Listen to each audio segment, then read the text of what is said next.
How's it going, everybody? This is Martin Stokes here. And this is Dean Scurry. I am a traveller. And I'm a countryman. Welcome to A Traveller And a Countryman podcast.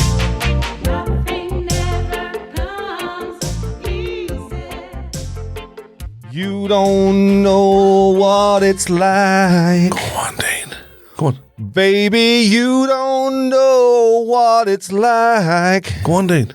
To love somebody. Go on, Dean. To love somebody. Go on, Dean. The way I love you. You should. I told you before, stick with the day job. So, Dean, this is episode 41, yeah? And here we are in the little studio today, and of course, you know, I'm Martin, I'm the traveller man, absolutely, yeah. And who you? Could you say who you are, please, if you don't mind? Dean Scurry, yes. And what are we doing here today, Dean? Tell me go. Well, you have a big list on a little envelope. Is it like a little pay packet? Is it? Yeah. So did you get paid somewhere? No, I don't get paid. Don't work. And I haven't been getting paid from you for a long time. You actually owe me a few quid now, so I hope you have the few quid. If you say that I want more on this podcast. Well, I won't say it as soon as you hand me the money. I'm telling you, it's going to be problems. As soon as you hand me the money. Tell you one thing, I wouldn't for that microphone that you're speaking through. I tell you one thing, I wouldn't like to be owing you money. That's one thing for sure. I tell you what, I wouldn't like to be owed money for you because it's here. I was going to call this day. It's 6 months. I was going to call this day, right, interrogation day for you, yeah? But instead of that, you're interrogating me. See the way I'm a master of manipulation, yeah, and you're just a muppet. You're backfiring there. So anyway, Dean, I have a couple of rough questions here for you now, you know that? Perfect. But I did warn you about it. Remember I rang you last week and said, Dean, there's going to be a small bit of interrogation here, yes? Well, man, I'm just impressed that you've actually done a little bit of work in this podcast. No, it's okay. It's all good. Don't worry about it. Put a bit of everything. Look at me, come here. I don't want no pats on the shoulders. You just torn up. I don't want a pat on the shoulder. I don't want no thank yous. I don't want no lollipops or nothing like that. I'm all good. I'm just mean, that's it. Should we start it off with... Are you ready for these questions? Yeah. Yeah, Martin, I'm ready. I'm born ready. I can't actually see these questions because I got someone else to write them down and I can't read. You haven't mastered writing or reading yet. You haven't even started and I'm slagging the bollocks out of you. Yeah, well, very good. Oh yeah, one more thing. Before we even start, there is one more thing. Did you do anything with that comedy show down in... Haven't done it yet. It's June 12th. Dundalk Spirit starts on Monday. Doors... starts about 8 o'clock, half 8. Did you sell many free tickets? Didn't sell many free tickets yet. By design, they're free, so you just turn up. Although when I was in Edinburgh, I did have free tickets that I sold online, so I knew how many people were going to turn up. It was a little master plan I had. You had free tickets that you sold online? Yeah, when I done my shows in Edinburgh, the gig was free, but you could put the free tickets online, so I could see how many people, because I had like 100-seater room. I wanted to see how many people that I could pre-book the tickets for free. And did you actually give them Yeah, I was tickets? getting about 60, 70 a night, which wasn't bad, like. All right. Which was actually, which was exceptional for Edinburgh. But you weren't actually charging for the tickets, is that what you're saying? I was charging them out, which is what I might do in Dundalk. No charge in, but I might charge out. I'm lost. Oh, well, I know you're lost. Explain a little bit. Martin, you're going around 50 odd year and you're still... I know, but explain a little bit there because... Well, let's say you come into the club and it's free, but if you had a really, really good night, you pay to live. Because I think you're just as confused about tickets as you are about being a comedian. With enemies like you, I don't need friends. Dean, tell me something, right? This is not interrogation, this is only a bit of crack, right? Why did you choose a traveller to do a podcast with? So just to give you a bit of context, Martin is sitting in a darkened room underneath a lamp with some notes written down on the inside of a pay packet with a torch out of his phone shining on it. Because he's getting old. He can't see the paper. Well, why did they choose a traveller? Dean, I know people. Listen for a second. Getting old is not the fault to not being able to see stuff closely. There's young people, with all due respect, who wear glasses. That's more of a medical condition. Yours an age issue. I don't think so. Remember, I clocked you a couple of times. We ever tested? Did you ever get your eyesight tested? Did I? Yeah, I'm actually in the process of getting reading glasses. Oh, that's going to be good. I'm good, thanks be to God. The balding of the head and the reading of the glasses. I have to get here now and again for you, Bailey. A couple of calories accumulated. A couple of calories, yeah. A couple of kilos. You leave me right off. A couple of kilos. You leave me right off, Dean. That's okay. Martin, I didn't slag you about your pair of slippers for your next birthday. Yeah? Yeah. And a little cane. What's the cane to beat you with, is it? You couldn't beat eggs. Give it over. Oh my God. Oh, you're right. The back is sore. Your face is killing me. So why did I pick a Anyway, Traveller? you just got out of that. You're trying out that question. No, I'm going full deep in here. I just wanted to prepare you. Why did I pick a Traveller? I wasn't going to do a podcast. I had done a podcast before. We'd done a few episodes and it went all right. And I kind of, fell out of love with it. And then I left it a few years and I met you and I had a bit of crack with you. I had a bit of banter. There was a little bit of pulling and tagging at the start. And then we done a few... What do you mean arguments like? Is that what you're saying? Yeah, Say the words that people understand, Dean. Go on. Okay. I'll say the words that people understand. Yeah, please. Come on. You want to hear you last week? Leave it out. So many. Yeah, you're right. I did do that. I designedly done that. You know that. You can actually talk better. You designedly done it. No, you can talk better than me like a traveller. You're telling me I'm talking rubbish. You said you designedly done it. You talk better as a traveller than I can. I do a lot of things better than a traveller than you do. Yeah, you're right. There was a bit of... I explained before on this podcast, the first time we met, there was a little bit of standoff and you were going, what are you doing here? What's your motivation? And I took all the stuff out of my pockets, put my hand up like that and said, if you want to knock. But then we done a few things together, which we talked about. Again, you're acting like a traveller there. You want to fight. You asked for a fight straight away. We talked umpteen times on this show about, and we kind of got to know each other. And there was something between. There was a bit of crack, a bit of banter, a bit of insight, a bit of stuff that I didn't... This is before the podcast now. This is before the podcast. When we were doing the protests and stuff like that. Yeah. And just getting to know each other. And going to all the meetings and stuff. There's wisdom and knowledge that you had that I didn't have, and vice versa. The stuff that I was able to bring to your table that you weren't doing and that you learned from, and I get the same from you. So I just thought, there's not enough travellers who do any type of speaking, only in their own camps, in their own lives. You don't hear travellers on the radio, bar one or two, in Martin Beans, Eileen Flynn, John Connors. There's a handful. You could probably count on your hand. All nice people. But you could probably count on your hand the amount of traveller voices that you hear in this country. And I think that more traveller voices is better. More is better in terms of traveller voices. And I was talking to one or two other travellers about maybe doing a podcast with them, but then... No names, okay? No names, no scandals. That's what we're doing here, is it? No names, yeah. The first fella was... I'm just going to make up a name now. Paddy. Paddy. Paddy. Hi, Paddy. Because Paddy's a popular name, is it? Is that a traveller doing a traveller accent? Paddy. You just fell into a wormhole there. A traveller doing a traveller accent. I'm trying. I should say I'm trying not to be a traveller. I'm trying to be a traveller. So this is why I chose a traveller, because there's this bit of crack, there's this bit of banter. There's me and you, and we're learning from each other, and we're having conversations that are very rare and that haven't generally been heard or had before. That's why I chose a traveller. And is that the only reason then? Well, there's about 30 reasons in that. Give me one more. Come. So travellers aren't heard enough. Don't talk rubbish. I think there's a lot I personally can learn from travellers. There's a lot I can bring to the travelling community as well, as a settled man, as a community man, as an activist. There's a lot that I can share there that we can learn from each other. There's a lot of stereotypes about working class people, and there's as many about travellers as well, and we can dispel some of those myths, some of those stereotypes on this podcast, right, and invite people into our worlds. I know that you know a lot of travellers. I'm certain of that, all over the country, yeah? And you've done a lot of, which I've said this before, you've done a lot of interviews and you've done a lot of camera work with them and all that, yeah? Is there any of them that, let's say, that's still in contact with you into this kind of, what you call it, say, not documentaries necessarily, but projects basically that you do? What I'm trying to say is, did the travellers just stick around with you for a little while and get dog sick of you then? Or do they have a heart like mine and stick around? Tell me that. I know there's a few I do know a few that is in contact with you still. Yeah, like I've done a number of projects with John Connors. I've done a few bits with Huey. I would chat with Eileen. Yeah, but you're still in, like, you're still being still in contact with them. Yes. Yeah.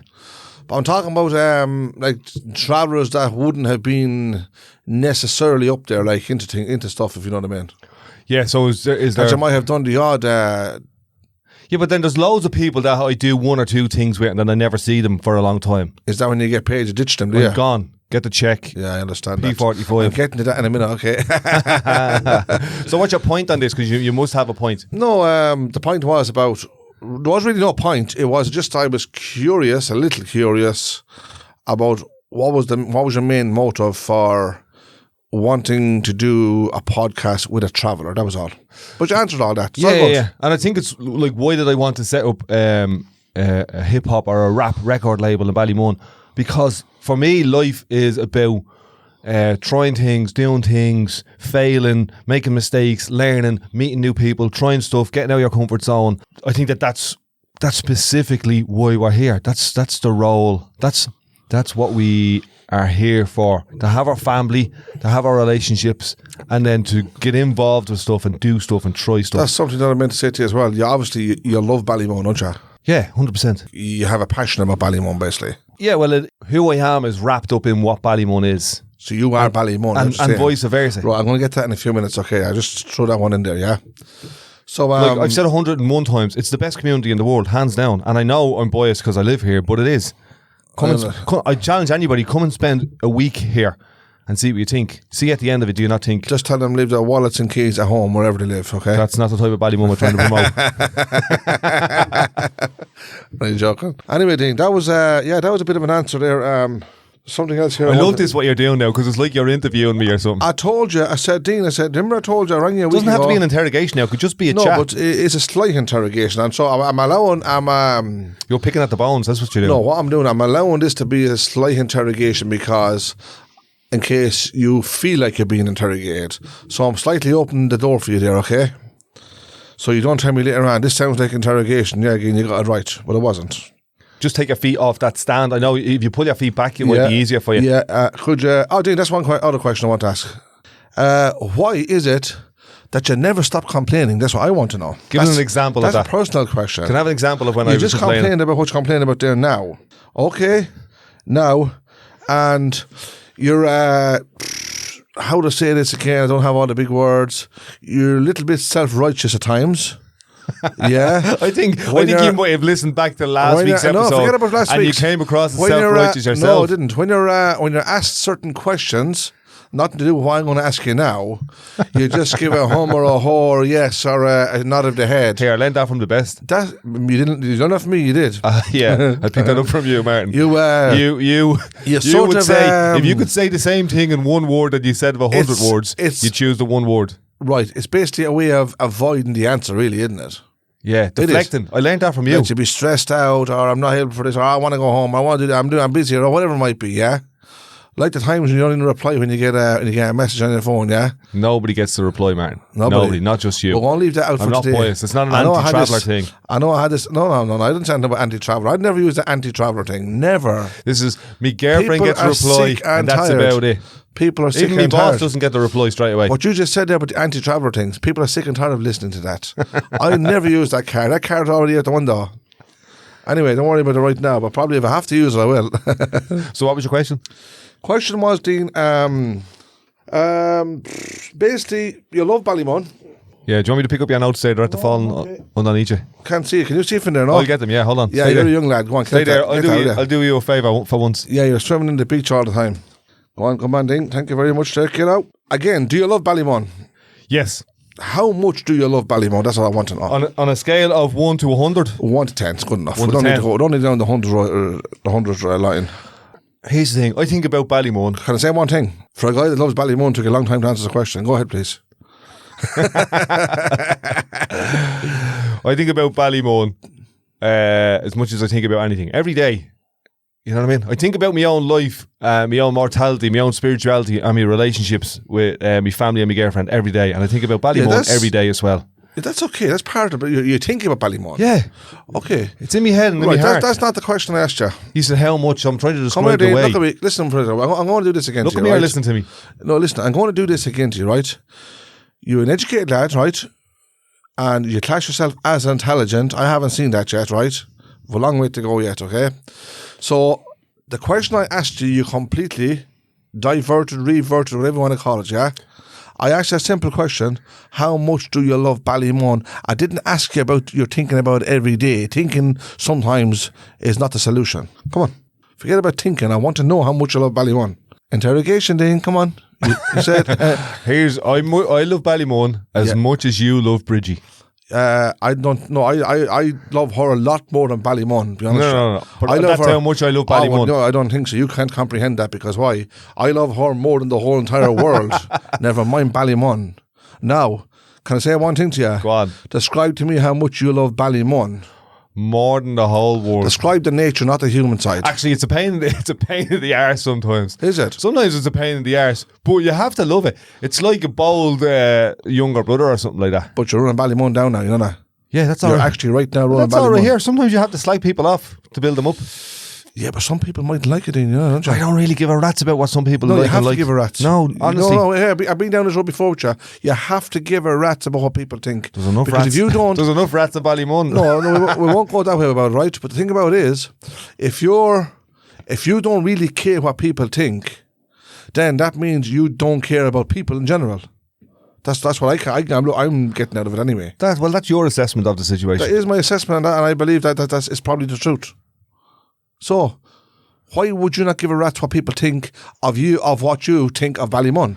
Because it's not within my control. What they think is what they think. They're big enough and bold enough to have their own thoughts. First of all, you went off track there. I did not ask you what everybody else in Ballymun thinks. I said, Dean Scurry, you tell me how much you love Ballymun. You're always talking about Ballymun, how much you love it, how much is this and that and the other, yeah? So that's it. Now, There's me cards on the table. What? Because I talk about it so much, it's indicative. It indicates how much I love it. Were you born in Ballymun? Born and buttered. You were born in Ballymun? Yeah. Where were you living with your family when you were born? There's a tower block there beside the old clinic. What was the name of the tower block? Eamon Kent Tower. Eamon Kent Tower. Eamon Kent Tower. Eamon Kent Tower. Yeah. Okay. You know the names of the towers, don't you? I thought you might have said you love Ballymun. Now, I'm not answering your question, but I thought you might have said I love Ballymun because, well, first of all, I was born in it, I was reared in it, brought up in it, and I work in it. There's lots of reasons why you should love Ballymun. Correct. But you couldn't bring one of them to the table. How's that? Well, that's a failure on my part. I do agree it's a failure, without a doubt. Can you explain why you failed on that? Because I do need an explanation. I want one. I feel like I'm getting interrogated. You are being interrogated, yes. And that's part of the reason why I gave such a bland answer. So, are you under pressure when people ask you questions? Is that what happens to you? I don't know how to answer that question. No, do you feel pressure when people ask you questions? I feel like you pressurise me. I am pressurising you, yes, without a doubt. So, do you feel the pressure when you get asked a question? I will respond through my counsel. Your counsel, yeah? And is there a solicitor involved with this, no? I'd love to go to court again. Yeah? Some crack, yeah. You'd love to go to court again? Yeah. You can't answer a question here and might answer them in court. Yeah, but I get me counsel to do it. They're pros. I just sit back and look at the drama of it all. Sometimes you got to rely on yourself. It's like the time I was up in court one time, yeah, for not basically producing me insurance, yeah. And this solicitor walked over to me. He said, "What's the story? How's things and all this?" He said, "Do you need someone to talk?" I said, "No, thanks very much." I said, "If anyone can tell this story, I can tell it." I said, "I know better because it happened to me," he said, "and I'm going to get out of here in 2 minutes." Up in court. And did you go up and do it, yeah? Of course I did. Why would I tell him a story for him to tell the judge? Lost in translation then. You're the better person to tell the story. Absolutely, yeah. So the judge gave me a strikeout, didn't he? Love it. Because you were burning on the ears off, that's why. Because he was like, get this fella out here and don't bring him back. It wasn't a big deal. He's used to hear the lads talking in that British accent they have. My lord, we have a young traveller man here. Matin Strokes. Yes. And he won't stop talking. I'm going to get you a t-shirt. Matin Strokes. Anyway, Dean, you couldn't answer that question for me, so I think I'm going to bypass that question there because you couldn't answer it. I don't want to be humiliating you too much, like, you know what I mean? I'd say there's nothing that you'd love more than humiliating me. Can I ask you, Dean, now this is a personal question. Can I slip one in though? Would you benefit from humiliating me? Would I benefit from humiliating you? Would you enjoy it? No, absolutely not, because I know you understand me. You know what I'm here today for, don't you? Yeah. You know I'm here to humiliate you today. Yeah, so you just answered your own question backwards. No, I didn't. No, I said you said, would I benefit from it? I wouldn't benefit from it. You stuttering fool. Yes, that's exactly what I am, but I wouldn't benefit from it. But the fact is, you know that I'm here to humiliate you today if I can. But there is no benefit in it for me. Okay? It's neither good nor bad. And it comes anyway with no strings attached. No charge. It's free of charge. You're not taxing me for ripping the shit out of me. Put it this way, you won't need no solicitor today, okay? The other one is here, as I said, it's a little bit personal, yeah. How old are you, Dean? This year I'll be 50 years of age, 49 at the moment. So you're 50 this year, basically. Yeah, November. We're going to give you the 50, make you feel good, okay? I feel good already. Dean, why are you still living with your mum and dad? So basically, you were still living with your dad and mum at 50 years of age for what? Is that good or bad? I'm trying to get into the countryman world here now, okay? From a traveller perspective, is that good or bad? No, it's not good, being honest about it. Is it not? No. Would there be much shame in it? Well, you could live next door, you could live a mile away or 5 miles or 100 miles away. You wouldn't live with your mammy? Not exactly. If you went in a relationship with Bridgie and have kids, you wouldn't live with your mammy? Not necessarily. What if your mammy was infirmed, like she was, old and she needed a little bit of help around the house? Dean, can I just say one thing to you here, please? This is me asking the questions here today. Is that okay with you? Yeah. But I think what you're trying to do is a typical traveller trade. Diverting the question. You're okay. trying to shame me, and I don't I'm play not the trying to shame you. I don't play the shame game. Okay, do you want to clip this out? No, this is Do you grand. want to clip this out? No, I'll keep this in. If you think this is shaming you, I talked in our Man, previous... I'm about to turn the tables again. You're brutal at this. I talked in our previous podcasts, yeah, going back about 30 podcasts, listen to me. I thought you said you were not ashamed of anything. Just because I'm not ashamed of Matin doesn't mean that you're not trying to shame me. No, I remember you asked me the question about shame, why are travellers ashamed? And I told you, I answered your question back then, something about it's not necessarily shame. It can be shy, it can be whatever, it can be used any word, but it doesn't mean they're ashamed. They might be shy to do something, doesn't mean they're ashamed. Okay? Right. The other thing about it is, anyway, the question I asked you there about, you said about, is a traveller thing that 50-year-olds wouldn't be living with their parents, basically. Not necessarily, no. They live in a majority of travellers live in caravans. They would live in a different caravan. It could be next door or whatever it might be. That's the reason I asked you that. But again, you didn't have to answer it. I told you before I asked this, it's a bit personal. Yeah, well, I was living in Ballymun for a while, then I lived with my man there. And if I could afford my own place, like rent is ridiculous now. Mortgages you're not going to get. If I could, I would, but I can't, so I won't. You're probably right. Now at this present moment, mortgages is gone. House prices are gone through the roof and all, apartments and stuff like that. And as a matter of fact, they can't even be got, never mind. But you're 50 years in Ballymun. Yeah. This only happened in the last 2 years.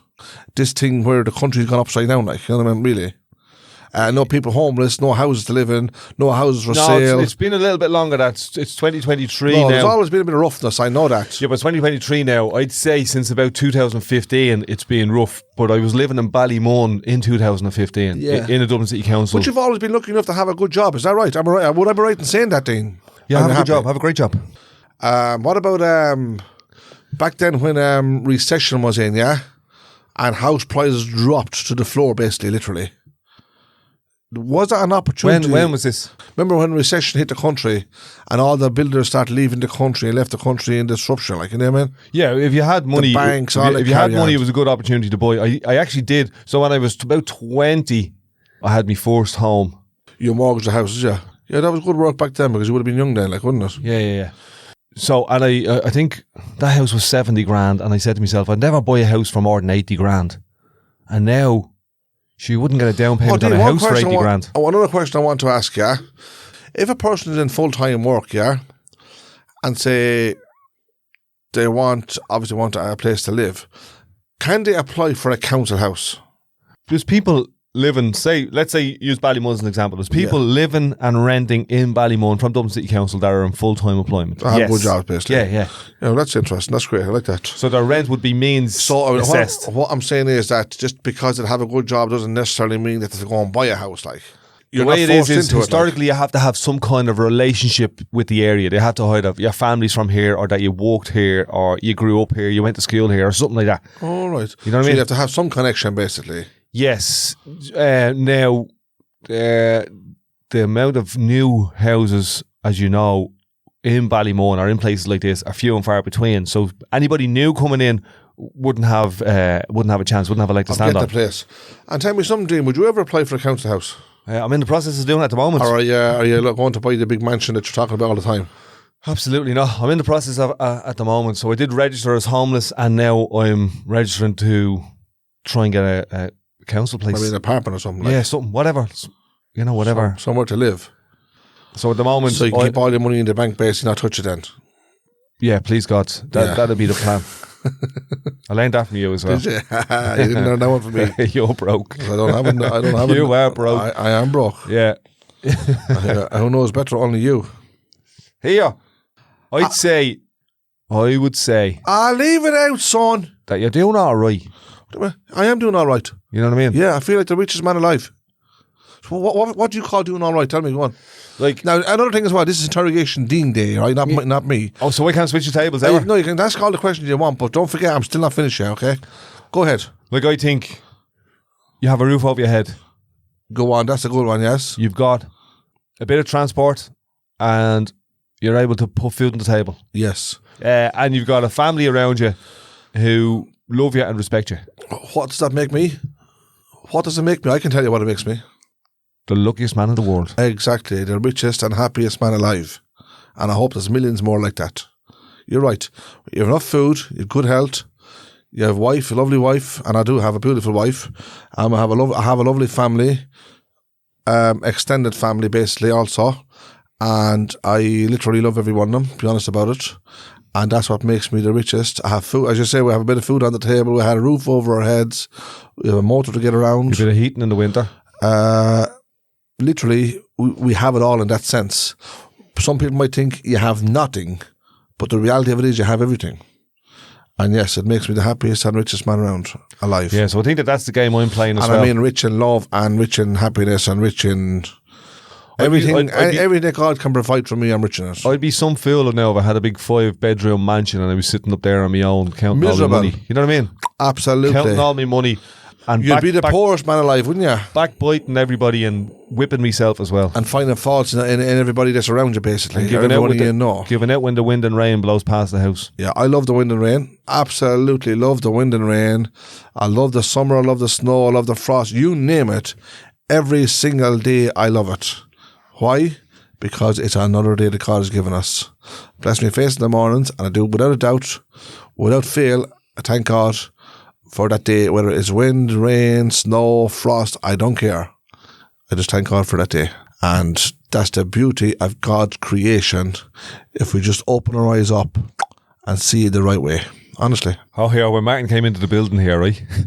Are you telling tales now? No. There's a picture on the wall, right? Of Darth Vader.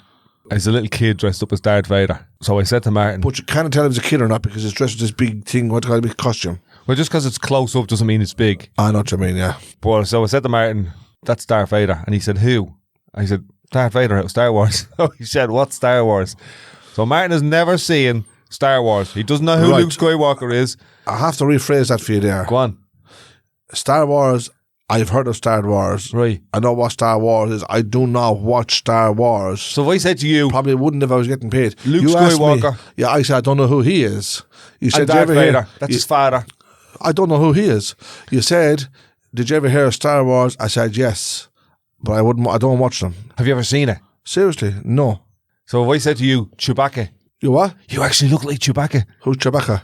Martin, I'm going to show you a picture of this fella.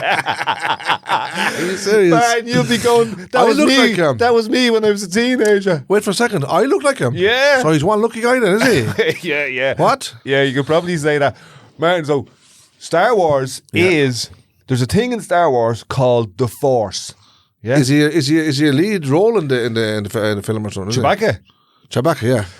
Yeah, you could say he's on the poster. He's on the poster, but he's in the back. Don't forget, they're always looking for good-looking people to take the lead role. So if he looks like me, that's okay. So Star Wars is a story about a man.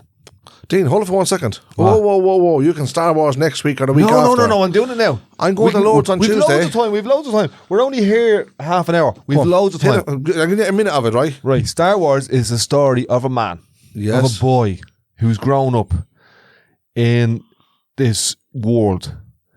And there's this special thing, this connection that he doesn't really feel yet with that world, with that universe. And it's called the Force. And it reminds me about the connection that you have to God. Yes. Yeah. It's basically the same thing. Is it, yeah? They just don't call it God. You know when you wake up in the morning and you have that energy inside you, and you have that love and your passion, and you point yourself towards goodness and happiness and taking care of yourself and taking care of your family. That's basically the Force. That's what this film is about. Martin, I'm telling you now, you should watch Star Wars. Where is it based and where was it made and what's it's kind of based in the future, in space. It's on all different planets. Where was the film made? Is it English, Irish, American? It's American. A guy called George Lucas made it. So is there an actual story to it then? Is that what you're telling me? Yeah.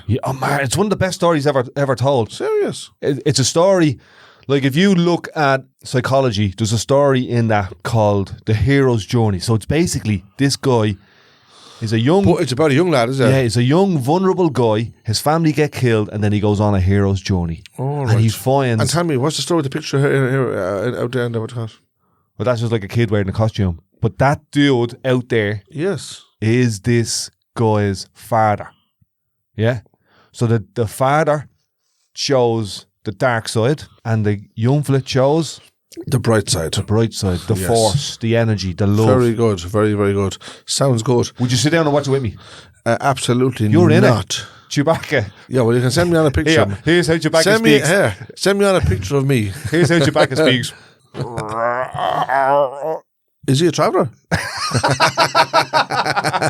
He's a drunk traveller. if he's a drunk traveller, he'll speak good. He'll speak clearer, actually. That was a shit Chewbacca accent. So anyway, Dean, whatever you think of that, I'll leave you to your opinion on that film. He's back on his little pay slip with his torch out.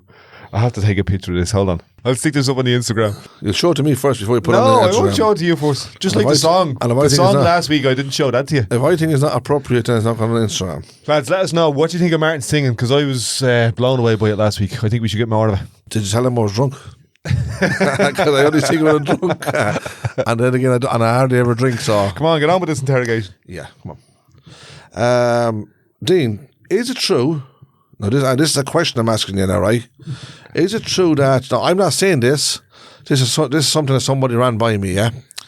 Is it true that country or settled people, as I call it countryman, yeah, people were called margarine eaters? Did you ever hear that one? No, it's a good one though. Serious? What's it? Did you? No, never heard of it. Or buffers. Buffers. Did you ever hear that one? Now, I heard buffers, like you have got culchies and buffers. So did you ever hear the one margarine eaters? No, it's good one though, isn't it? Seriously. And you're from Ballymun. I have to say I heard it thousands of times. I wouldn't be as old as you. No, you are. You're only 1 year in difference. Not even a year. I heard it, I hadn't heard it in years and years, to be honest with you, right? But somebody mentioned to me there a while back, yeah, about that particular word. And I sort of, like I say, I half denied it, like, you know what I mean? But I did. The reality was, I did hear it lots and lots of times when we were young. I know my dad used to put margarine. Him and his mates used to put margarine in their hair when they were going out on a dance. And maybe that's where it came from, is it? Yeah, and there'd be a smell. There'd be a smell of like stalk margarine. They'd be dancing with some mop. There'd be margarine dripping down his neck. Are you serious? You know the way it gets warm in the nightclub. Oh man! You know the way it gets really hot. He'd be dancing there like that, doing the shimmy. And she'd be going on walking away. What's that? She didn't know. She'd be going for a dance or breaking a cake. Did you call him Cakehead? So anyway, you've never heard that, did you not? I can't recall it, but I do remember the stories of me dad and his mates down in Sherry Street, going into town, and they had a little gang, and they all had the margarine, the suits on, and margarine slicked back in their hair. Was that all type gel or something? Yeah. Yeah, I don't think this was before gel. Gellerine or gel. This was back in the 60s. There was no gel invented. But they invented it. They invented margarine. Their own one, yeah. So do you think maybe this is true then, the question I'm asking? Absolutely, yeah. Margarine eaters, it sounds like a good one. Yeah, because I'll ask me daddy. It's possible, or not, I mean, it is possible. Is it possible that if it was dripping down his face that he started licking it? so he'd be on his fingers and all, he'd be licking it off. He'd be trying to lick it off his face. So this is where he comes. So there's a bit of history to it then, so yeah. Yeah, it's a good one. So whoever come up with that one then might be telling the truth. Yeah. And the other one, buffer. Yeah, I'm not sure. Like I can't remember what that one's about. No, I'll tell you what I'm thinking. Right, I don't know for sure now. You know how sometimes, like I remember years ago, right, and a lot of the young lads on the site, right, Only small, and they'd be out across. There was a big bank going around the back of the site, yeah. And they go across the bank, yeah. But if they went across to the shops, yeah, when they weren't allowed to go, the young lads, the settled young lads, would spot them and follow them, and they'd have a row, like then they'd have a slaying match. They'd be thrown, then they'd be going looking for other young lads to get in, and there could be 20 young lads on each side. There could be 20 settled lads and 20 little traveller lads. And they'd be all throwing stones and charging each other, and you know what I mean? But all you'd hear out of them was, they'd be called, the settled one, the young lads would be calling the travellers, you knacker this. And the little traveller fellas would be calling you margarinators, you buffers, and all this carry on. So I remember a bit of that where little, I said, younger lads, like, and they wouldn't be what? They mightn't be like 6 and 7 year olds. But you'd laugh like looking at them the way they used to be carrying on. But at the same time, there'd be a distance of there could be a quarter of a mile distance between them from the houses to the... They're hurtling abuse and throwing stones at each other. They never hurt each other because we're too far away from each other. No, they're just hurtling abuse and throwing stones. Yes. But it'd be the most serious fight in their life, like, you know what I mean? But obviously at that age, they heard it from somewhere, you know what I mean? Yeah. That's a long time ago. But you'd very, very rarely hear it now. I don't think you even hear the word buffer now or... No, I'd say if you went down the country... Or margarine eaters. If you went down the country to the Midlands or something like that, you might hear... So if someone ever says to you, you're only a margarine eater, that's like you calling him basically a knacker, like, you know what I mean? He doesn't like that. And then you're not... I don't mind... No, margarine eater isn't used... No, this is what I'm trying to say. Cut people down. I understand that. I'm not going into that detail. I'm only just saying the fun side of it. How they would be calling names to each other. So I'm surprised you haven't heard it, and you're all your life in Ballymo. That's another thing. I've heard buffer, but you've heard buffer. Yeah, I wouldn't know what it means. Where would you hear buffer? Who would ever have called you? But I would never call you buffer. Yeah, the travellers would call us buffer, or country people would call us buffers. Like bewers. Settled people wouldn't use the word bewer. Bure. Bure, is that how you say it? Bure is a traveller woman. Yeah. Bure, yeah. Settled people wouldn't use that ever. Or lacking. Lacking is a traveller woman. Yeah, Pavi lacking. You wouldn't use... seen that, yeah. You wouldn't use that. We wouldn't use those phrases at all. Yeah. We'd say traveller. That's a traveller woman. Or, you know how you have the word... You ever hear the word comrades? Comrades, yeah? Comrade can be literally anybody, right? But then the traveller would use the word a comrade. Comrade, yeah. And it's from the same thing. Referring to somebody, basically, kind of. Because I know a lot of fellas in the unions, you know, like the workers' unions, and they use the word comrade all the time. Comrade. Now, how are you comrade? Like you're my comrade. We're standing in solidarity. That kind of thing, yes. Yeah. But look, there's loads of So I would see you as my comrade. You're my friend, but you're also my comrade because you will stand with me on the picket. Yeah, but be careful in case you get in trouble. I won't be there. I'll be there, but I'll be gone before you know it, like, you know what I mean? Well, then you're a margarine eater. So I'm a countryman away. But that was one of the questions anyway I had to ask. I thought you might have ever heard of it. And it seems like you did because you put a bit of history to it there, where your dad used to go out doing the rock and roll and the margarine dripping off his hair down to his face. And probably, as you say, probably eating most of it than anything else. I don't know. And the poor young ones he was dancing with, smelling of margarine. Especially hot, sweaty margarine dripping down his neck. If he'd done a bit of rock and roll, shaking their head, should have the whole dance floor was getting covered in margarine. They'd be slipping in stalk margarine. Slipping and sliding. Oh, that was a good one. I like that. Oh, Lord, huh? I was asking you about, you loved Ballymun so much. Why did you leave Ballymun? And I'm going back to that question because I only got half it out. Why did I leave it? Why did you leave Ballymun, a place you love so much? So you've been in Portmarnock, what do you call it? Yeah, Portmarnock. Well done. It's the first time you got it right. No, right. You've been in Portmarnock for how long? 4 years, 4 years is a long time gone for a place that you love, honestly. It is, really is. Yeah, but I'm here every day because I work here and my girlfriend's here. Yeah, but you're not exactly living here, Dean. Come on. I'm hanging out with you more than you. It's like the pop stars and the singers and the actors when they get a few bob. For me, my number one preference would be living in Ballymun if I had the option. No, you're saying that now on podcast. I understand that, right? But did you not have any options in the last 10 years, no? I was living here up until like 4 years ago. Right. What you're reminding me of a little bit now, with all due respect to you, Dean, like, I mean... is these pop stars, the singers, the filmmakers, the actors, you name it. The wealthy travellers. Yeah. They decide to basically up and gone as soon as they get a few bob, leaving everything behind them. Even if it's a destruction, they're leaving it behind them. We learned that from the travel people. Yeah, you probably did because I had no choice because every Christy Moore song, get along, move along, get along, move along. Go, move, yes. So... why did you go and do it, Dean? That's what I can't understand. With his big wry smile asking me a question. And this will not be clipped out. I want this answer and I won't be clipped out. If I had a preference, I'd still be here. I didn't have a choice. I had to move. If I apply for a council house, the number one choice is actually Ballymun. And then I think the second choice is Coolock. And I think the third choice is Fingal. Right. But so I'd move back in a heartbeat if I could, but it's hard to do it like. Right, fair enough. But you still wouldn't be in Ballymun. If you went Coolock, you went Fingal or wherever you went. No, but you have choices. You know, if you apply for a council house, you have choices. 3 choices, 1, 2, 3. Right. So this area would be the first area. Then the next area would be kind of the Coolock area. And then the third area is close to where my mammy is. So that brings you back to Malahide again then. Please God, see. So you're still abandoning Ballymun? You abandoned me. Like you really and truly are. Love don't live here anymore. Yeah, but it really is. What you're really doing was you did abandon your people. Come on, Dean. In all honesty, Ballymun, like, come on, Dean, face up to it. The best way out is to admit your wrongs. Honestly, we'll never get it right if we don't admit our wrongs. You know that.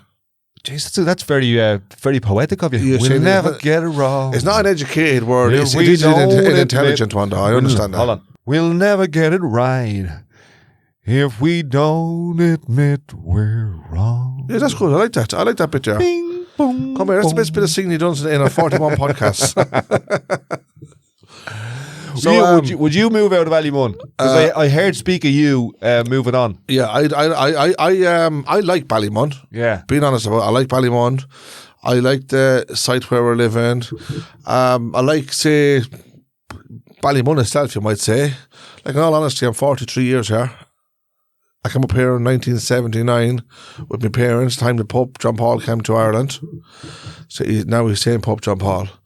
But anyway, so yes, I have a lot of good memories for Ballymun. And yes, if I thought, say, if I felt like I wanted to move, I wouldn't completely abandon it. But yeah, I probably would move because I didn't go up and down shouting into podcasts that, I love Ballymun, Ballymun is this, and Ballymun is that, and Ballymun is everything. Yeah, Ballymun is a good place. But I didn't just sink my heart into it, like, you know what I mean? So it gives me the freedom if I want to move. But yeah. So you didn't fully commit, so you can step back if you need to. Bear in mind, I am a traveller. So it's in me to move if I want to move. Martin, I do more travelling than you do. No, I'm just saying, no, I understand it, yeah. But you're still, how long would you spend living in your house? Tell me that. That's the question, Dean. Well, what's the question? Like, I don't how understand. How much time would you spend in your house every day? So let's say I get up in the morning and then I come to work. Yeah. So I'll be there about 4 hours in the morning. And go home. Go home. Well, then I'll sleep there, like you. Chill out, watch film, whatever. Yeah. The normal things.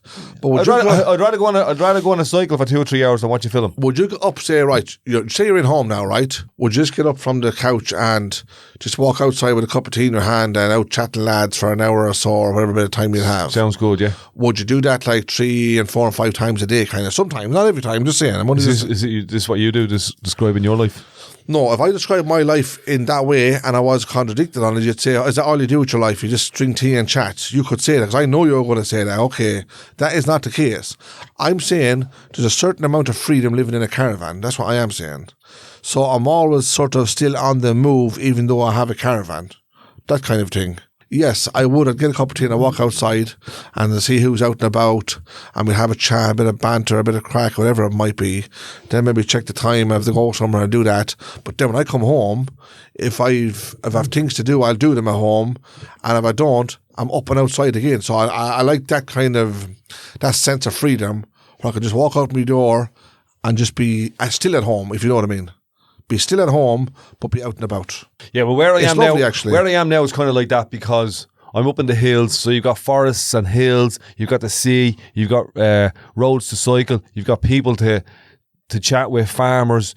And you've got lambs and sheep out in the fields. You can't chat to them. You can't chat to them. You're basically you can't talk to lambs and sheep. Be careful. If you start talking to lambs and sheep, get out of there. Get back to Dublin. If I had a superpower, it would be talking to animals. Yeah, yeah. You like the wildlife, don't you? You like that side of where forestry and nature and wildlife. Yeah, you like getting into the beach. You wouldn't be into that. You wouldn't be into like a hike up a hill. No, I walk Unless is it was obviously good Croagh for you. Yeah, Croagh Patrick. But the thing about it is, the reek, they call it. Some people are into that kind of nature, yeah, I know that. But then there's other things that people explore as well, like, you know what I mean? That makes them happy. So not the whole, if the whole world was into what you're in, there'd be nobody on the outside world. They'd be all stuck on forests and beaches, and there'd be no one at home, basically, or no one. If everyone was into what you'd be doing, there'd be people walking around campsites, drinking cup of tea, they'd be all travellers. Talking pony. Exactly, they'd be all travellers. So that's good. Looking for a bit of banter. Funny enough, right? You know how the settlement man likes to get out of the house and go on a holiday and go book into the caravan somewhere, maybe in England or wherever he goes on holiday. Just say it could be Spain, it could be anywhere. Now that's a big, let's say a big step, if you like, getting out of a house and into the caravan, and it's lovely for a week. So they sense the freedom of a caravan, okay. But yet we have travellers doing exactly the same thing, stepping out of their own caravans, into the car, onto the boat, over abroad, and into another caravan. And yet the atmosphere is completely different. They enjoy it to the max. Can that be explained? No. I think it's something to do with the nature and the environment or the atmosphere around us. It has to be that. It's just so... And I think also the fact that I'm going here to relax. I'm not going to be working all week here. So there's a lot of I like that. There's a lot of factors that makes it comfortable. I like that bit when you get to, say, a campsite like that, yeah, and people are busy doing their own little thing, fixing this and you know what I mean, and setting up the camp and setting up their fire and you know what I mean, preparing food and all that. Yeah, but it's a culture of its own, though. It is. Now, travellers have let a lot of that slip, you know that. There's a very odd one of them still that'll do that. Very, very odd one. But when I see it happening, very, very rarely, I think there's something very special about it. It's like a survival thing, because we have all the comforts. We have all the modern comforts these days, if you like. So, like they did there about 3 months ago, yeah, a young lad in England. He was a gypsy, basically. He just gave up everything, and he went off. He went down. He bought a horse and wagon, basically, and literally moved into it. And start exploring, going all around England, all around the UK, hundreds and hundreds of miles, and has his stove on the what you call it, for cooking and for heating and whatever, has everything he needs in this wagon, and he said he feels like the happiest and richest and healthiest man alive, and he's only young.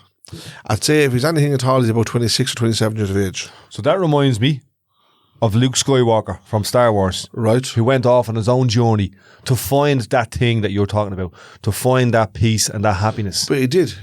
Yeah. He put onto YouTube. Yeah. He said, I have everything, he said. Now, for a young lad to be talking like this, he said, I've been literally searching, he said, and now I've found what I was searching for. Peace. But there is a contradiction in it. Where's the contradiction? Well, the contradiction is you're not really self-sufficient and self-reliant, because the stuff that you have, you can't make all that yourself. You know what I mean? For example, his phone. There's no way he can make his phone. You know what I mean? Yeah, go on. The food that he eats, unless he's grown it all himself. Yes. You know what I mean? He's buying it in the supermarket. It's coming in plastic. The car he's driving. He's not driving the car at all, is he? No. No car. People think that there's can go off and, as they say, go off grid and go out into the wilderness and live. No, he's not exactly in the wilderness, Dean. He's going to beauty spots, beautiful places. But the main thing about it is the freedom that he has. He has literally nothing tying him down, and it's absolutely beautiful. Yes, you're right. He probably just go into the supermarkets and bring certain foods out, but he still has to cook these foods in his wagon. He might be able to make the foods or create the foods. You know what I'm saying? Yeah, so he's finding his freedom. He'll do a bit of hunting. Very good. He'll do a bit of fishing. He'll get a couple of fish there or whatever from the river. He'll do a bit of hunting on the lands that he goes to. Right. He'll get the water from these old pumps on the sides of the roads over there. Naturally, if you get stuck for water, you're going to get some in the shop, whatever. There's a lot of things that he's doing that's almost just natural, if you like. And he's a young lad, and he reckons He's the happiest he has ever been. He explained that he had money, he had value, he had this, he had that, he had everything he wanted. That he thought he wanted. He wanted, but he thought he needed, if you like. And he gave up all of that. And he's on the road with his cart, his horse, and he reckons this is the happiest times of his life. And he's going to continue doing it. But great for it to come from a young man. And yes, he in a sense, yeah, he's sort of surviving on his own, kind of. Yeah, I think it's good. I think that's a journey that he's going on. We all need to go on some kind of journey. And this fella's at the finding his. Yeah. You can be tied down to houses and mortgages and relationships and fancy watches and cars and all this type of stuff. Absolutely, 100%. You're giving your life to something else, basically. And it happens. Look, it happens. It's probably happened. It is happening throughout the whole entire world. So you have that one person who decides to give all that up and just say, no, this is not the life for me. I want freedom here. I want something else. Something that really brings true happiness. But it's very, very simple. And that's the life he chose. That's the key to it, because it's not practical at the moment for the whole world to go off and do what he's doing. Do you know what I mean? It's not. No, absolutely it's not. Not practical. No. But it's also, we can see the loneliness and selfishness of wrapping yourself and surrounding yourself in all the material wealth. Yeah.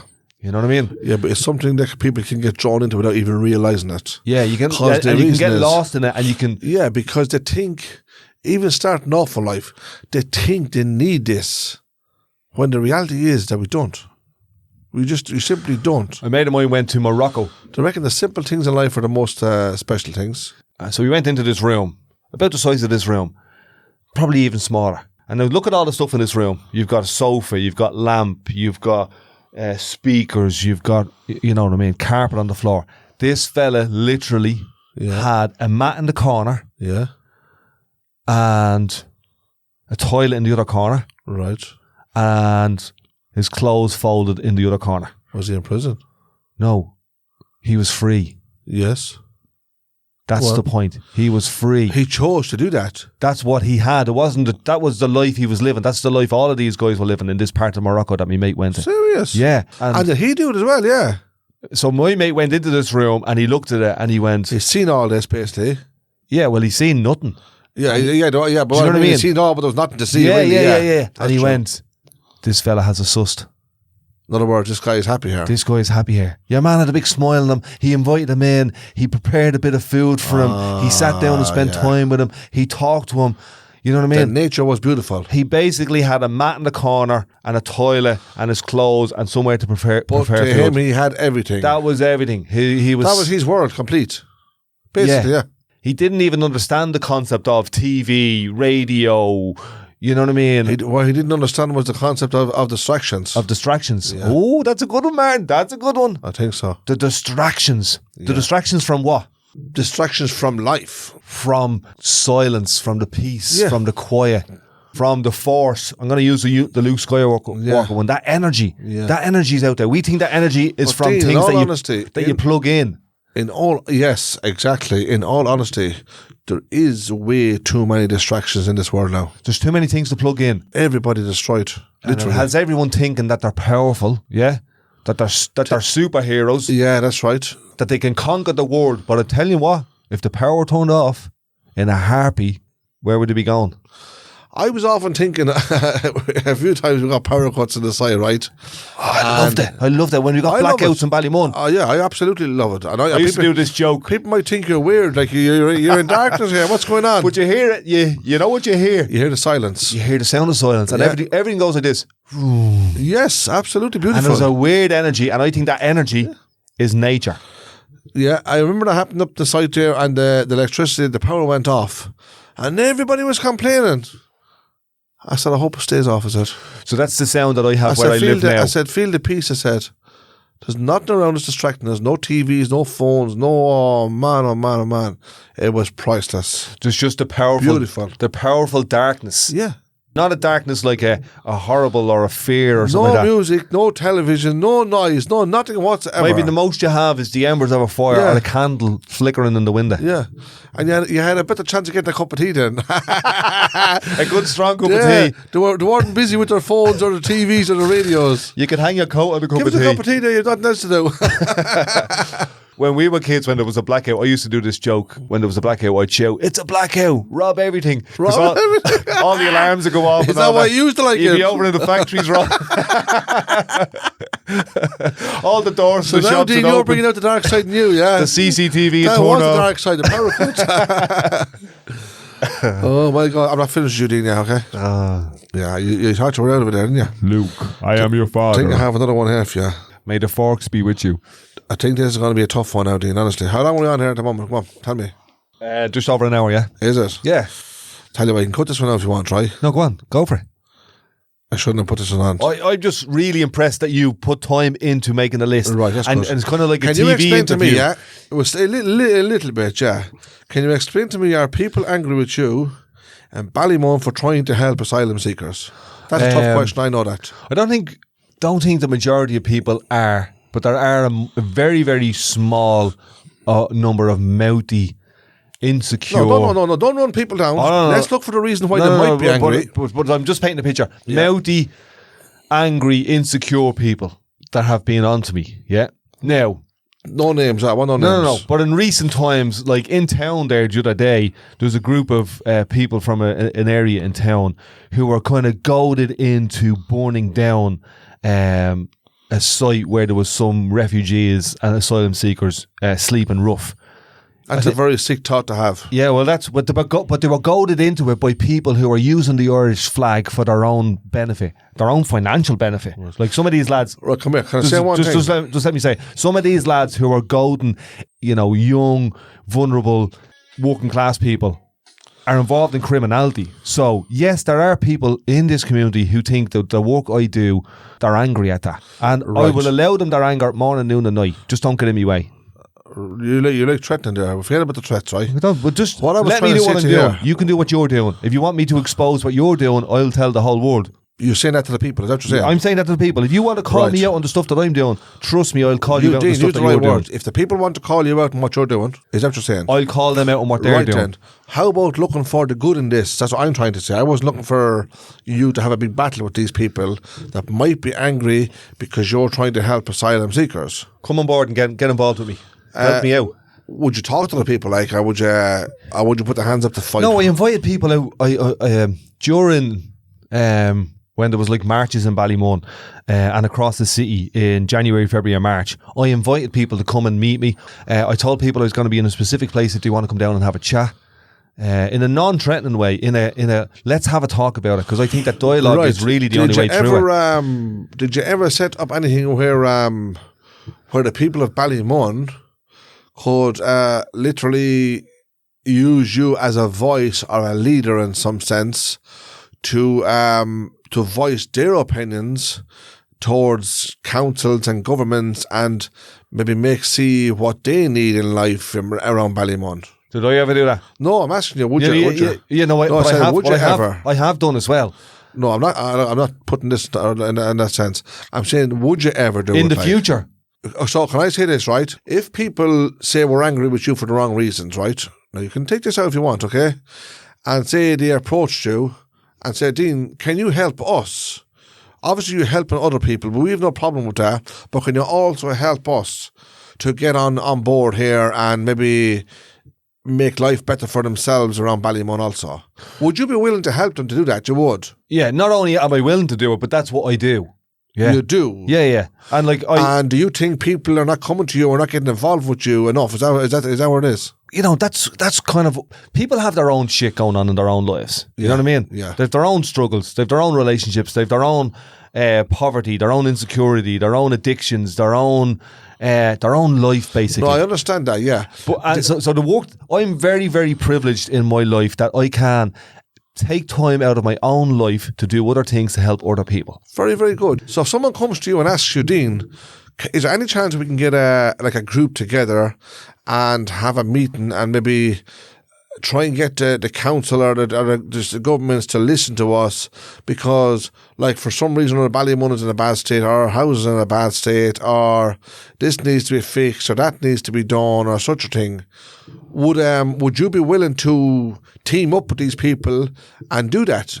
Go ahead and try and fix these problems. Absolutely, but what we don't need in Ballymun is more groups. There's enough groups in Ballymun. Not group. I don't mean groups. Yeah, but there's enough coming together. What we need people to do is realise what is here. Like, I worked with a group in Ballymun called CATU, Community Action Tenants Union, and it's specifically for stuff around, you know, if you're a tenant, your relationship with Dublin City Council. You know what I mean? There are other groups. There's 101 of them for people if they want to get active and involved, or volunteer, or have a voice in their own community. Okay, they're there already. So if somebody was angry with you, Dean, just say, Dean, this is only something. I know it sounds like the same question. If somebody was angry with you because you're helping somebody else out, and if that angry person came to you and said, Dean, look, you're helping such a ones out, is there any chance you can help me out? Would you be willing to help them out even if they're angry with you? Yeah. That they didn't fully understand the situation? Yeah, 100%. You would. That's the work I've been doing for the last 30 years. But you would? Yeah. That's good. All day, every day. So basically, if there is people out there angry, you're willing to help them, stand by them. Yeah, and I'm not hard to find, like. Yeah, you're in Ballymun, of course. You know what I mean? I'm an easy enough man to get a hold of. I mightn't answer your phone call or ring you back straight away. Yes. But give me 2 or 3 days, and I don't care who you are, I'm calling you back. We're having a chat, we're meeting up.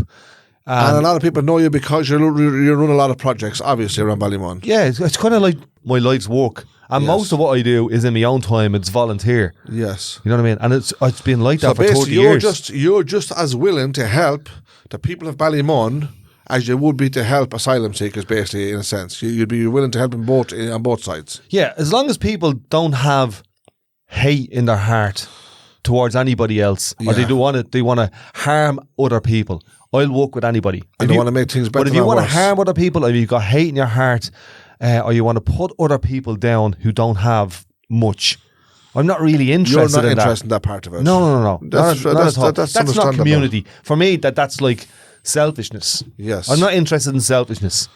I'm interested in people working together to help each other, and that we're all one. And it doesn't matter for me what accent you have, what age you have, what ethnicity you have, what gender you are, what colour you are, what country you came from. None of that really matters to me. I see the human in you, and hopefully you see the human in other people. Yes, absolutely. So what was I going to say? What's your plan for the day anyway, Dean? Now, I'm going to go back up to my girlfriend's, do a little bit of DIY, maybe drop down to my ma's, might jump in the sea just to get rid of some of the clutter that I picked up from general life. I went out here about it's less than a week ago now, I would say. Went for a drive, basically. And I went out by the sea there in, I think it's Pope Marnock. You know where that, you can look down into the sea, kind of. You know, that's where you park the car, basically. And there was people in and out of it. But at the same day, it was a very, very cold day. But there was something special about it. It was absolutely beautiful. Now, I wouldn't have the nerve to walk in a cold day into the sea, to tell you the truth. I wouldn't be a swimmer. I can swim, but I wouldn't be a sea. Like, I'd swim on the verge of it, on the edge of it, all right. But to see the people doing it in the cold day is only one thing. Oh, man, it was just bring the shivers in there through you. So, we're in kind of summer now, so it's not as cold as it looks. Yeah? This was a cold day. Yeah, you know, but the water, frost or snow, you understand that? If it was in the last couple of weeks, the water is not as cold as it looks. Yeah, but is the water not always cold? It's kind of relative. The water doesn't stay still, does it? It moves. The waves. We have the waves just circling the water. The coldest the water is in February and March after the winter. Right. Then it starts to heat up. It slowly heats up, but it holds its temperature up until like November. Yeah. You know what I mean? So it could be, say, now 10 degrees, and by the end of September, October, it could be like 15 degrees. Oh, right, yes. 15 degrees is warm, like. Right. You know what I mean? Right. Like, if you go to somewhere in Spain, most of the time it's 16, 17 degrees. So the water gets that warm here. Okay. And it'll hold it. Did you ever? Now you swim nearly every day in the beach, is that right?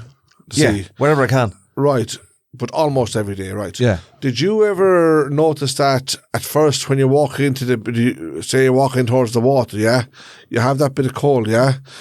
Did you ever find it when you go out further that the water is colder? Did that ever happen to you? Yeah, well, the deeper it is, the colder it gets. That's the question I want to ask you because... So most people swim within the first 10 foot. Yeah. You know what I mean? Like 10 foot depth, but also 10 foot of going in. Right. Most people stay in there. This is it's a silly, tricky question.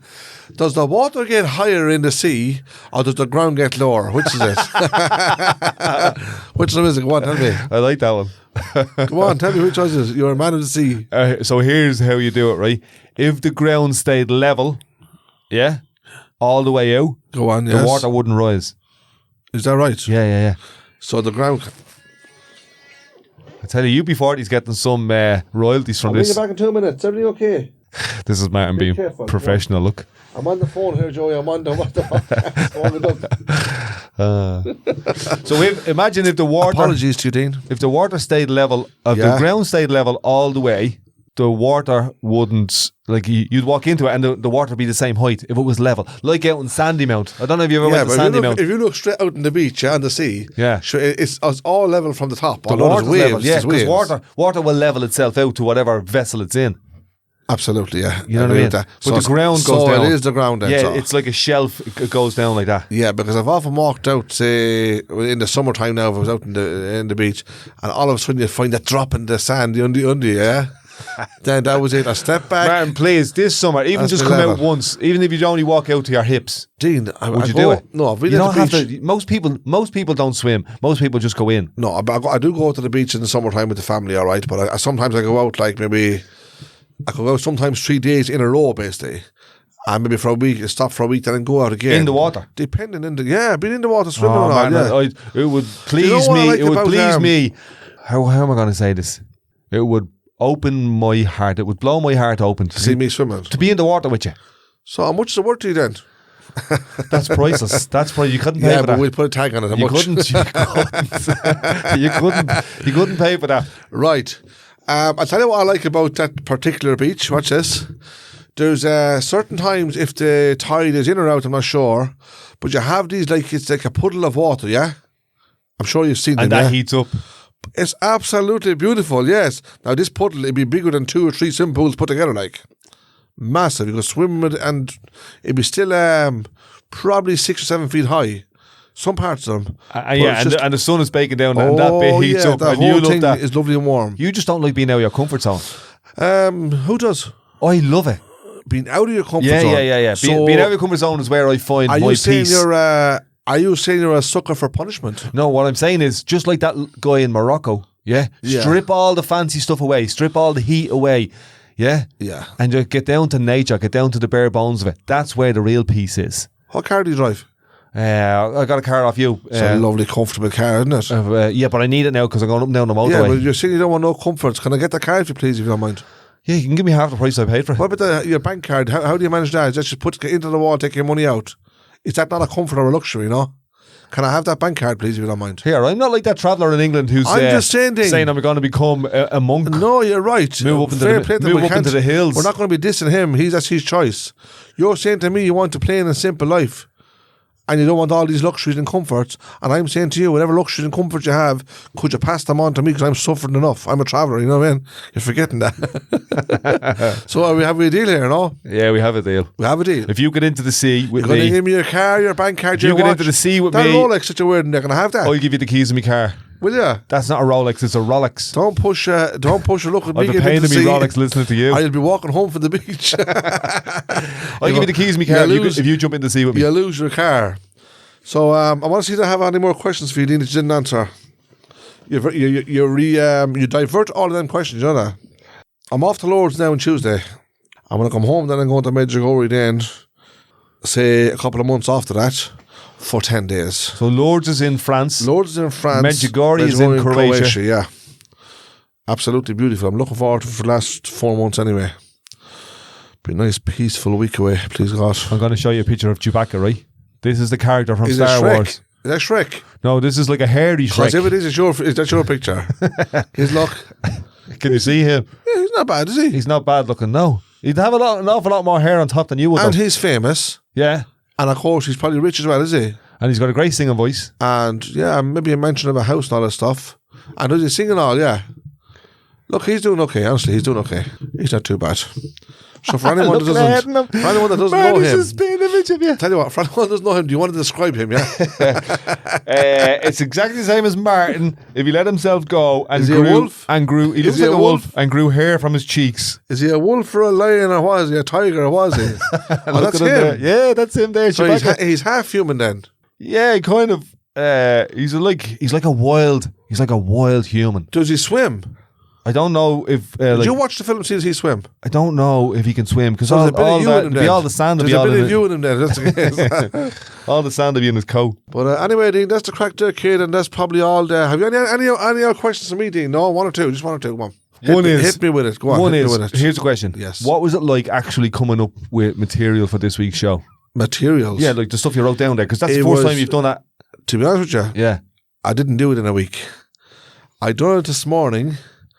In about 3 minutes. Did you? Honestly, yeah. But that's all it takes. You know Literally, why? that's all it takes. You know why? One.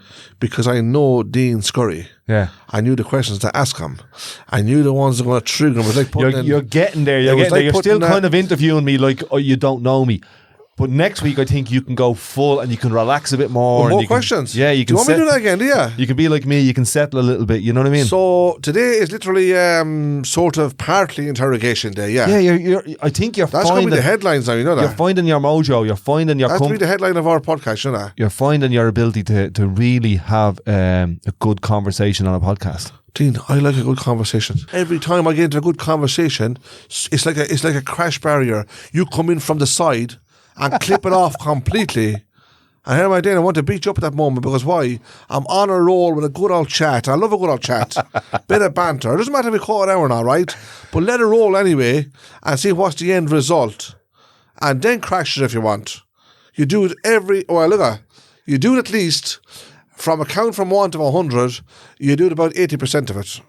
So I don't know where I was trying to figure out why do you do this? Why do you want to get something going, a good conversation, a good chat, something interesting? Dean just jumps in there. Now, people are never going to know that because know why? Because you're the one that edits this, yeah? And you'll take all the good stuff out. Like the time we done the one with my mother, yeah? When you cut the good piece out of it, I was ripping that day. When I was actually getting you to introduce the situation. Yeah? And you just went and clipped it. But anyway, that's one of our most popular episodes, actually. It is what it is, and that's it. Come here. So you sent me during the week a couple of texts to say I have ideas, and one of them was snakes. You wanted to send me something on snakes. Snakes? Yeah. I'll tell you a quick story about snakes, right?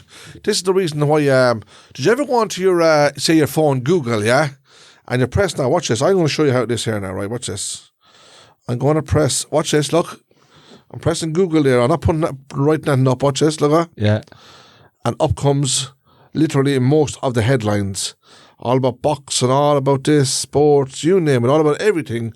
It's all different people's, not necessarily life stories, but things people do, right? Like here's I don't believe this. What's that popping up? Snakes. Read that. Look. Go on, I can't see it from here. Read it. Yeah, you're blind. You're like me, you need glasses for reading. You're not going to believe that, what? What's that say? Which one am I reading? That bit there. Man fights burglar who stole his podcast equipment. Very good, very good. Give me that, knock it off. Random stuff just pops up in that, right? Anyway, there was a woman, yeah? She moved into an area, I think it was in America or something, yeah? Somewhere, whatever, Canada, I don't know where it was anyway, I can't remember. And she moved into a new house, basically, and how people have pets like dogs or cats or birds or whatever, like, she brought a python, big massive snake, right? And this was her pet. So the neighbours got a bit weary about it and they couldn't understand why would a woman want a python snake? Like it's 3 times the size of her, basically, really, maybe more. And so that was okay anyway. So they sort of got used to it then. They were going to not complaining, but they were gossiping about it first. But then she'd put the python into a cage at night, basically. She had him, she looked after him and she done, let's say she went by the rules, if you like, the safety side of it, yeah? But, so then eventually one evening she left the python out.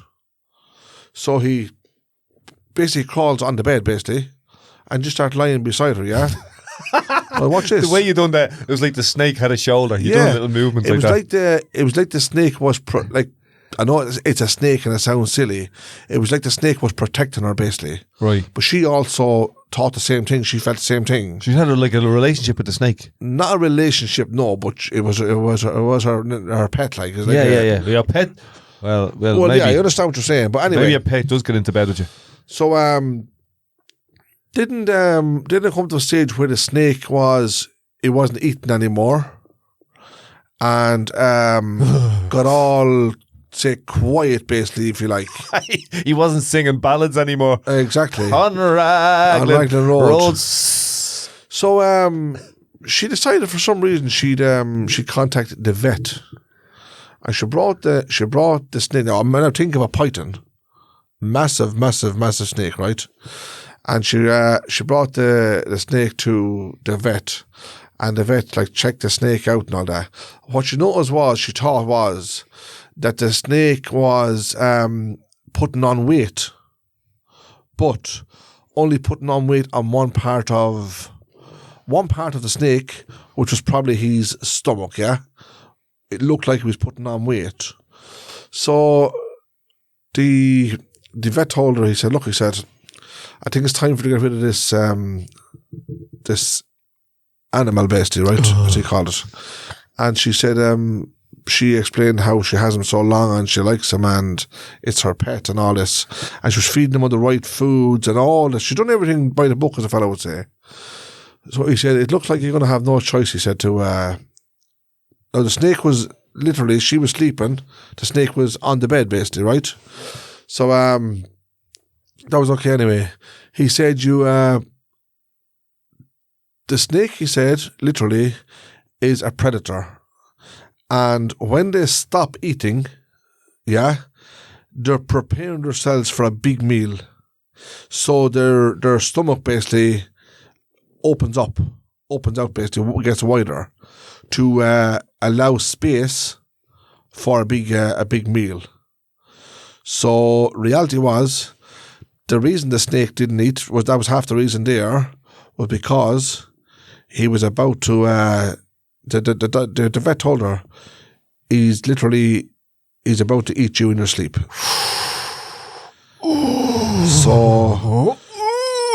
So she had no choice. Imagine that. It's like the snake is like a. She loves the snake. Like a murderer or a serial killer or something. But he said that. He said he's a predator, and when this is what they do.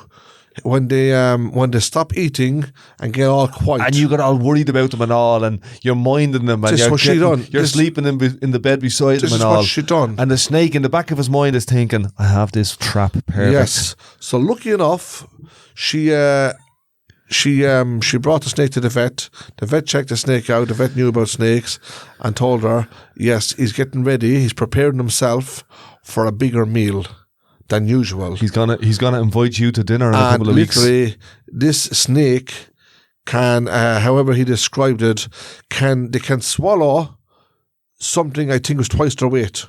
Yeah, and the jaw kind of unhinges. No, yeah, the jaw. He said that. He's described how the jaw opens up big enough to actually chew something bigger than themselves. The jaw can like snap apart, and she just went into out about 2 or 3 foot wide. Yes, that's right. She went into shock, and she had no choice to literally get rid of the snake. It's either you or me, honey. Then it sort of affected her then, because she realised, the doctor told her, the vet told her, he said he would have ate you in a very short time. Yeah, he would have ate her in her sleep. She had no choice to get rid of the snake. But that was the reason. What's going on in my head? Imagine waking up. Yeah, but look inside the snake. Look at the dangers. Look at the dangers that people don't know nothing about. Imagine that. That was even worse. But how many people are keeping big pythons in that gaff? Yeah, but how many people sell pythons? Yeah. Obviously the professionals that are selling these things, right? They should know and they should advise these people if there's any danger involved. There's the comforts that you need to get rid of. Stop holding wild animals as pets in your gaff. Absolutely, you lunatics. They can turn like that. Don't be so selfish. If you've got wild animals, you're being selfish. Yeah. They're wild animals. Did you ever know that... you want them for your own little human comfort. Come on to yourself, will Did you ever know that a dog bleeding can turn snakes against and bleeding parrots and all. A dog can turn against its owner. Obviously, you've heard them ones, right? Yeah. And a dog also can get jealous of the owner or people in the house, say in the environment around them. Basically, if a dog is used to getting pet, even if it's a vicious dog or a wild dog or whatever it might be, and is used to getting petted and coaxed, yeah, and looked after, then that's a quiet environment for that dog. But if that dog sees the owner, now I don't know a big lot about dogs. If the dog sees the owner giving that attention to somebody else, that dog is liable to attack the owner or the person that's getting the attention. It could be whatever. It could be God forbid, a child or a friend or whatever it might be. That dog is liable to be a predator for that person. I know some people like that. And it's very, very dangerous. So it's people, how would you call it, letting this dog too much into their world, if you like.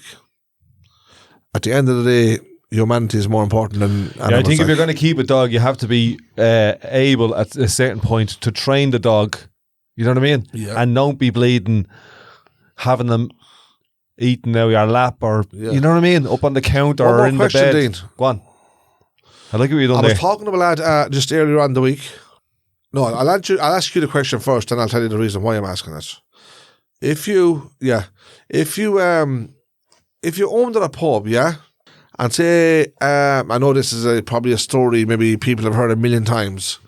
If you owned a pub and a man, a woman, and 2 kids, yeah, came into the pub, yeah, and say one of the kids just made their communion, yeah, and they wanted to get a bit of food and chill out for a couple of hours and head home, yeah, would you... If you got, like, say, the boss's orders, yeah, don't serve travellers, and you would just say a manager, would you serve them or would you tell them you couldn't serve them? Even with the boss's orders.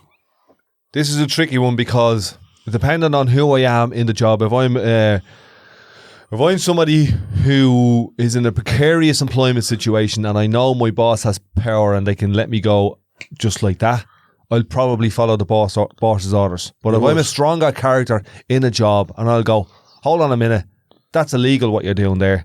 That's discrimination. If Irish people have learned anything from history is we were discriminated, so let's not discriminate other people. Okay, right. But your first answer there was if you were precarious. If I was in precarious employment, like I had a crappy contract, or I wasn't in a union, or you know what I mean, I was only new in the job, or I was on a 6 month. You get sacked, like. I was on a 6 month probation at a job or something like that, and I knew I could get sacked in a heartbeat. Say no. You'd be less likely. But would you not tell the boss, look, I don't want to be in a job like this? Yeah, and that takes a little bit of confidence as well. Yeah, but confidence is great because it brings us out better in the end. Yeah. I would encourage people to have some kind of morals and ethics. Well, I know a lad, I was talking to him last week, and he's now working in a pub, and he's a manager, but there's 2 managers. Did you ever hear of that? Yeah. Yeah. Okay. 2 managers in one workplace. Yeah. Right. I don't know how it's divided, but there's two people doing managing the place anyway. And this travelling man and woman walks in, well dressed, obviously coming from communion from the church, yeah. And they walk in, and they must be living in the area because they asked up anyway and asked for, say, we're here to get food and whatever. Maybe probably a small few drinks. I don't know. But anyway, one of the managers said, basically, he said to the other manager, yeah. Now this is the lad that I know. But this lad I'm talking about is a lovely, lovely lad, right? And I'm not going to mention his name. He approaches this lad that I'm talking about now, and he said to him, he said, they're travellers, he said, they've been here before, he said, and I'm not serving them. He said, you go and talk to them, he said. Of course I'll talk to them, he said. But he said to him, he said, make sure I don't serve them. He said, I will, F this and F that, he said. I will serve them, he said. He said, why would I not serve them? But the boss told us not. F you and F the boss. I'm serving them, and that's all that's into it. And the man walks up anyway over and asked about food and, of course, a drink at the same time. And he fills out the drink. And the guy, the traveller man, although he went in, he was literally, you might say, chancing his luck.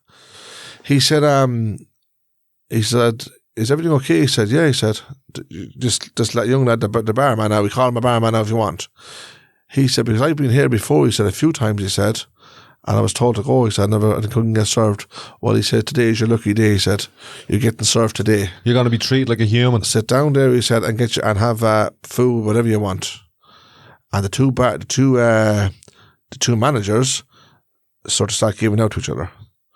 But the good thing was, he said, hold it for 1 second, he said, do you think, he said, there's any man, he said, in this earth, he said, that's going to ruin his child's communion, he said, and start causing any problems in here, he said, to destroy her day, basically. The child, I think it was the girl that made the communion, yeah? To destroy her day. Well, look, he said, I'm not doing it, he said. I'm serving them, he said, and they can stay here as long as they want, he said, and that's it. So the other manager had no power over him, so... Yeah, in my head, when you were saying that, the person who was destroying the young one's day was the manager. Absolutely. You know what I mean? He was willing to do it, yes. Yeah. Now, I'm not going to name the pub either, right? No. But that's a fact. You know what I'd be interested in doing? And that only happened less than 2 weeks ago. Man, it's happening right now. No, but I'm only just saying. But what I'm saying is, right now, somewhere in this country of Ireland, yeah, in this democratic country of the fighting Irish strong people, yeah, there's somebody discriminating against a traveller just because of the way they look or their sound or their surname or whatever. You know what I mean? More times of sound than not. Yeah. Because sometimes it's hard. Now, not every traveller. Sometimes it's hard from a distance to tell if a person is a traveller or not. But as soon as you hear them speak... That was a Bette Midler song. From a distance, yes. The world seems... So what? But then there's people who are... So beautiful. Yeah, but then there's people who are horrible to each other. No, we understand that. Yeah. But I'm only saying sometimes it's hard to describe a traveller because they'll generally dress up if they're going out, like, I mean, I look good, like, you know, that sort of way, naturally.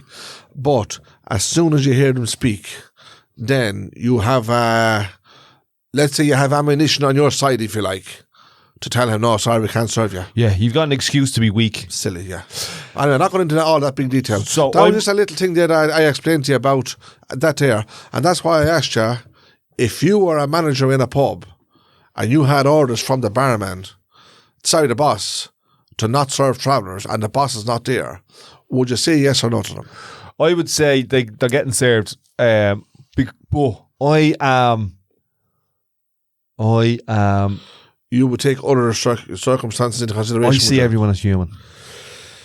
Yeah, but would you serve them? Yeah, I'd serve them. You would. Morning, noon, and night. Even if you thought the boss was going to give out to you or correct you for it, like. Yeah, I'd serve them. Who wouldn't I serve? Is there people in this planet I wouldn't serve? You know what I mean? Disabled people, gay people, black people, travellers, Irish people, English people, drug dealers. There's, you know what I mean? I would serve whoever is coming in, unless, what would be the reason I wouldn't serve them?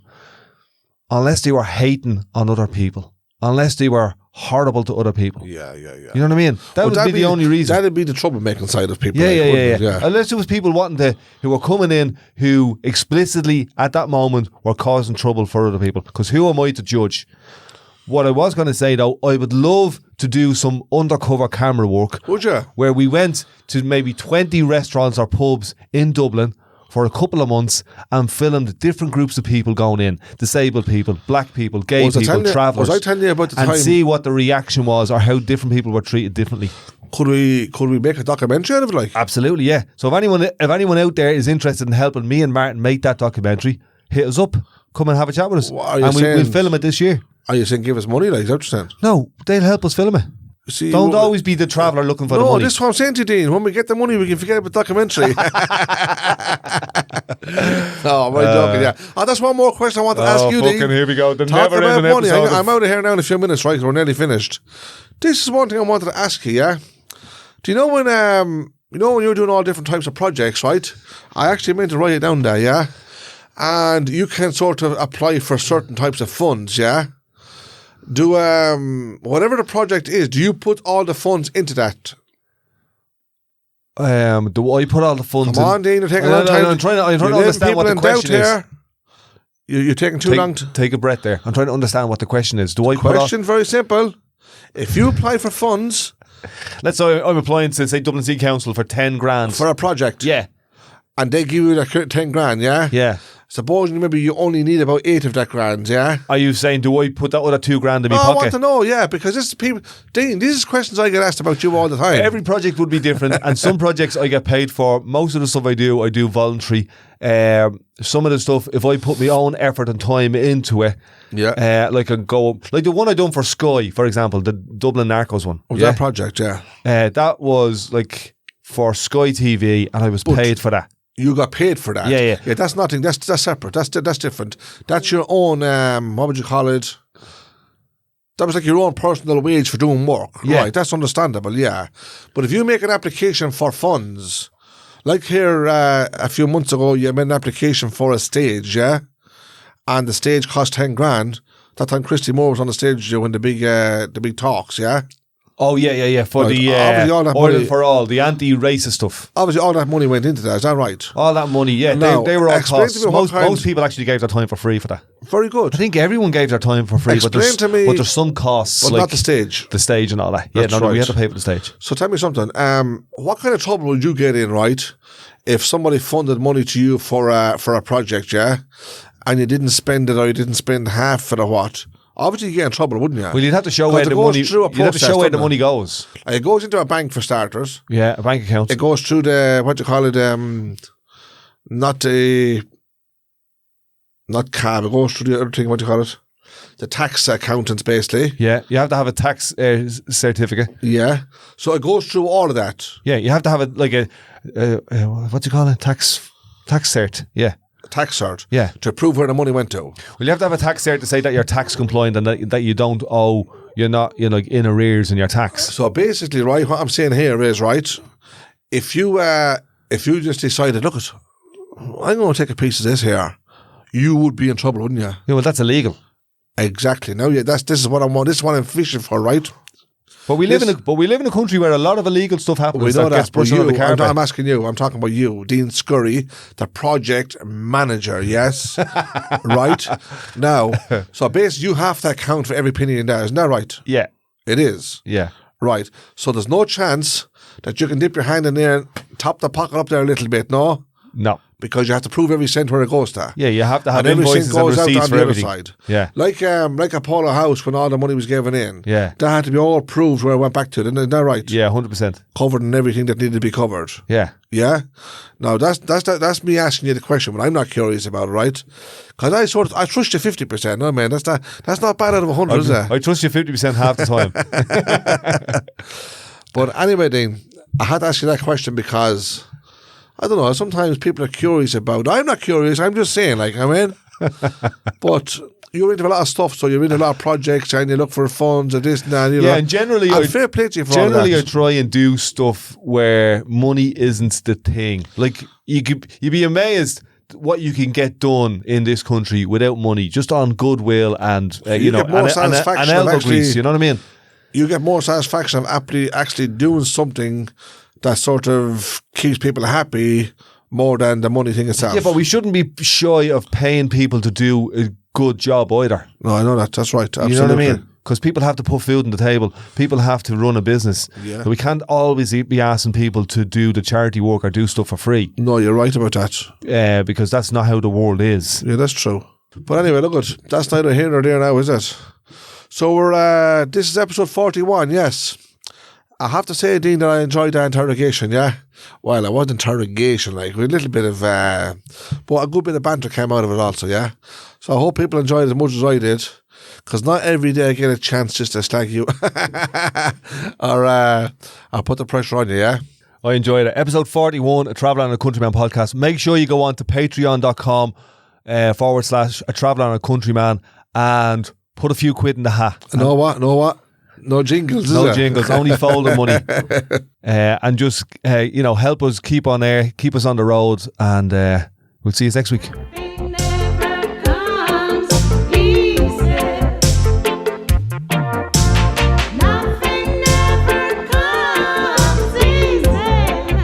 So that's us for this episode, a Traveller and a Countryman podcast. If you like it, Let us know, share it around, and we'll see you on the road.